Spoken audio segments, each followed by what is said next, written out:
Сайн байна уу? Сэгсэмаа сайтаас явж байна. Та манай үзэгчдэд өөрийнхөө хувцсны хатлаар бяцхан мэдээлэл өгөөч. Би өөрөх нь үү? За. Юу тайлбарлах хэвтэй одоо өмссөн юм аа. Өнөөдрийн хувцсыг тэгээд ямар зориултаар ингээ өмсөж гарч ирсэн бэ гэдгээ. Гадаа хүүтэн байгаа болохоор юм уртл туулгаа өмссөн байгаа.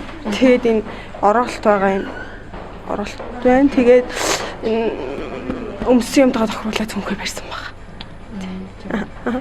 Таны оролтын талаар ярихгүй хаанхын брэндийнх вэ? Энэ Алтай гişмэрийн оролт.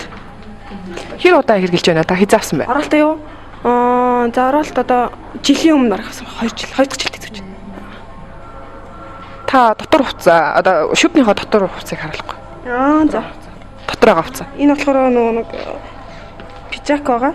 Би нөө радио телевизийн 2 дугаар курс сурдаг. Тэгэхээр нөө байнгын пижактэй ч юм уу аль биесны хотод явах хэвээр. Тэгээд ийм пижак өмссөн байгаа. Тэгээд ийм тохируулаад хар иртүүцэн дээр ийм хар макет өмссөн байгаа. Гутлаа ярихад болохоор энэ Монгол гутлаагаа би үндэсний үйлдвэрлэлд дэмждэг. Тэгээд Монгол гутлыг өмссөн байгаа. Энэ гутлаад хэдэн төгрөгийн өртөгтэй гутлаа? Энэ 180 сая төгрөг боссон гутал. Энэ гутлыг хаагур заад юм бол? Тэгээд тэр нөө телевизэн мэдээний арт бичсэн байдаг шүү дээ. Үүнийг бичээд Монгол гутлыг тэр Түмплаза дотор байт юм лээ. За баярлаа. Баярлалаа.